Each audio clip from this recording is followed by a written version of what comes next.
할렐루야! 오늘도 복된 하루가 되시기를 소망합니다. 말씀은 우리로 하여금 하나님의 임재 앞으로 이끄는 능력이 있습니다. 우리 인생의 모든 문제에 대한 해답이 말씀에 있습니다. 말씀을 의지할 때 고난도 이길 수 있고 성공의 순간에도 자고하지 않고 겸손할 수 있는 것입니다. 그 말씀이 저와 여러분의 삶에 충만하게 흘러 넘치기를 소원합니다. 오늘도 우리에게 주시는 하나님의 말씀을 의지하며 승리하는 하루가 되시기를 소원합니다. 오늘도 우리에게 허락하신 하나님의 말씀을 함께 읽습니다. 압살롬과 모든 이스라엘 백성들이 예루살렘에 이르고 아히도벨도 그와 함께 이른지라. 다윗의 친구 아렉 사람 후세가 압살롬에게 나갈 때에 그에게 말하기를 왕이여 만세, 왕이여 만세하니 압살롬이 후세에게 이르되 이것이 내가 친구를 후대하는 것이냐? 내가 어찌하여 내 친구와 함께 가지 아니하였느냐 하니 후세가 압살롬에게 이르되 그렇지 아니하니이다. 내가 여호와와 이 백성 모든 이스라엘의 택한 자에게 속하여 그와 함께 있을 것이니이다. 또 내가 이제 누구를 섬기리이까? 그의 아들이 아니니이까? 내가 전에 왕의 아버지를 섬긴 것 같이 왕을 섬기리이다 하니라. 압살롬이 아히도벨에게 이르되 너는 어떻게 행할 계략을 우리에게 가르치라 하니 아히도벨이 압살롬에게 이르되 왕의 아버지가 남겨두어 왕궁을 지키게 한 후궁들과 더불어 동침하소서. 그리하면 왕께서 왕의 아버지가 미워하는 바됨을 온 이스라엘이 들으리니 왕과 함께 있는 모든 사람의 힘이 더욱 강하여지리이다 하니라. 이에 사람들이 압살롬을 위하여 옥상에 장막을 치니 압살롬이 온 이스라엘 무리의 눈앞에서 그 아버지의 후궁들과 더불어 동침하니라. 그때에 아히도벨이 베푸는 계략은 사람이 하나님께 물어서 받은 말씀과 같은 것이라. 아히도벨의 모든 계략은 다윗에게나 압살롬에게나 그와 같이 여겨졌더라. 일찍이 오늘 본문을 살펴보면 일찍이 다윗은 후세에게 예루살렘에 머물면서 압살롬에게 거짓으로 충성할 것을 요청하였습니다. 다윗의 말을 듣고 예루살렘에 돌아와 있던 후세는 예루살렘에 입성하는 압살롬을 거짓으로 환대합니다. 우리 16절과 17절을 읽겠습니다. 그때 다윗의 친구인 아렉 사람 후세가 압살롬을 찾아와서 압살롬을 보고 임금님 만세, 임금님 만세 하고 외쳤다. 그러자 압살롬이 후세에게 물었다. 이것이 친구를 대하는 그대의 우정이요? 어찌하여 그대의 친구를 따라서 떠나지 않았소? 후세가 다윗과 절친한 친구임을 잘 알고 있었던 압살롬은 그에게 왜 다윗과 함께 가지 않았냐고 묻고 있는 것입니다.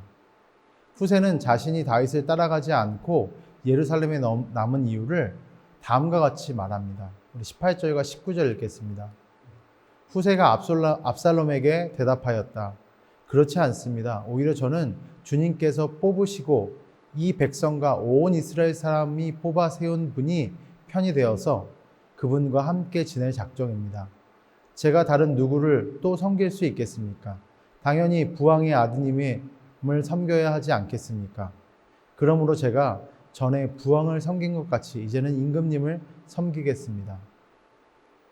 여호와의 택하신 자일 뿐 아니라 다윗 왕의 아들임으로 섬기겠다는 후세의 말은 전혀 논리에 맞지 않는 것이었습니다. 다윗 왕이 엄연히 살아있고 또한 곤경 중에 있는 상황에서 다윗의 친구라면 그를 따르는 것이 마땅한 일이었습니다. 그러나 왕위를 얻기 위하여 아버지를 배신하고 반란을 일으킨 압살롬은 후세의 진위를 파악할 만한 영적 분별력이 없었던 것입니다. 압살롬의 주변에 아히도벨과 같은 노련한 모사도 있었지만 후세의 위장을 눈치채지 못했습니다. 이것은 하나님께서 다윗을 도우시고 계심을 알게 하는 것입니다. 하나님께서 압살롬을 무너뜨리기 위하여 다윗의 모든 계획을 도우시는 것입니다. 결국 압살롬은 이후 후세로 인하여 실패하게 됩니다. 사람이 아무리 탁월한 계획을 세워도 하나님께서 돕지 않으면 실패합니다. 치밀하게 계획을 세워서 인생을 살아간다고 하여도 하나님께서 함께 하시지 않으면 소용이 없습니다. 우리의 계획과 능력을 의지하지 말고 오직 살아계신 하나님의 도우심을 구하는 것이 더욱더 현명한 선택임을 기억해야 할 것입니다. 우리 21절과 22절 읽습니다. 아히도벨이 압살롬에게 말하였다. 부왕이 왕궁을 지키라고 남겨둔 후궁들과 동침하십시오. 이렇게 임금께서 부왕에게 미움받을 일을 하였다는 소문을 온 이스라엘이 들으면 임금을 따르는 모든 사람이 더욱 힘을 낼 것입니다. 그리하여 사람들이 옥상 위에 압살롬이 들어갈 장막을 차려주니 온 이스라엘이 보는 앞에서 압살롬이 자기 아버지의 후궁들과 동침하였다. 아히도벨은 다윗의 후궁들과 동침하라고 하는 말을 합니다. 압살롬이 다윗의 후궁들과 동침한다는 것은 다윗과 압살롬의 관계가 이제 회복할 수 없는 단계로 치달을 것임을 의미하는 것입니다. 이것을 통해서 압살롬을 따르는 사람들로서는 흔들리지 않고 더욱 단호히 태도를 취하게 될 수 있기에 아히도벨은 이러한 전략을 세운 것입니다. 그러나 아버지의 첩을 취하는 일은 분명히 금지된 일이었고 다윗과의 부자 관계는 완전히 끊게 만들어 버리는 것입니다. 하나님을 의지하지 않은 사람들의 계획은 이렇듯 추악한 것입니다. 그러나 다른 한편으로 이 사건은 다윗이 간음하였을 때 말씀하신 내용이 그대로 이루어진 것임을 볼 수도 있습니다. 사무엘하 12장 12절에 보면 나단을 통해 하나님은 이렇게 경고하십니다. 너는 비록 몰래 그러한 일을 하였지만 나는 대낮에 온 이스라엘이 바라보는 앞에서 이 일을 하겠다. 다윗의 범죄에 대하여 나단 선지자를 통해서 말씀하신 것이 이루어진 것을 볼 때 참으로 하나님께서는 죄를 싫어하시고 죄 지은 자에게 정확하게 그 죄에 대해서 징계하시는 분이심을 보게 됩니다. 또한 인간이 죄로 인하여서 일어나는 일들을 미리 아시는 전지전능하신 하나님이신 것을 알아야 합니다. 그러므로 항상 작은 죄라도 무서워하는 영적인 민감함을 가져야 합니다. 말씀을 정리하고자 합니다. 하나님께서는 하나님의 사람들을 통하여서 하나님의 일을 하십니다. 다윗에게 있어서 벗과 같은 후세가 그런 사람이었습니다. 많은 의심을 받을 수 있는 상황임에도 불구하고 하나님께서 그들의 마음을 움직이셨기에 압살롬과 그 신하들의 마음을 움직이셨기에 후세가 그런 일들을 할 수 있었습니다. 이것이 바로 하나님의 일하심입니다. 또한 우리가 기억해야 할 것은 인간의 계획은 추악한 것입니다.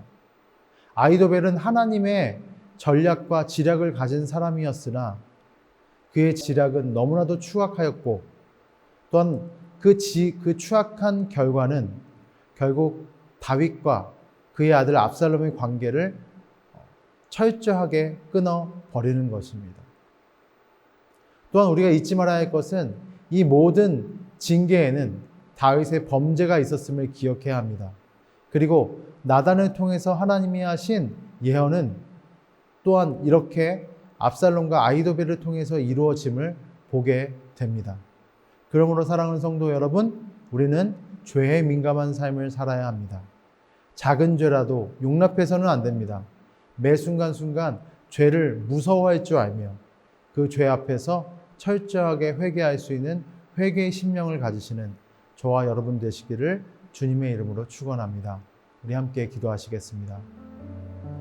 사랑의 하나님, 오늘 우리에게 주신 말씀처럼 하나님, 고난 중에도 하나님이 이루실 그 기적을 기대할 수 있는 믿음의 사람 되게 하시고, 그러나 매 순간순간 죄에 대해 민감히 반응하고 대응하며 죄를 두려워할 수 있는 그 죄를 온전하게 피할 수 있는 지혜로운 믿음의 성도 되게 하여 주옵소서. 하나님이 가장 싫어하는 죄를 두려워하고 매 순간순간 의의 삶을 살기 위해 애쓰는 믿음의 사람들로 저희를 세워 주옵소서. 예수님 이름으로 기도합니다. 아멘.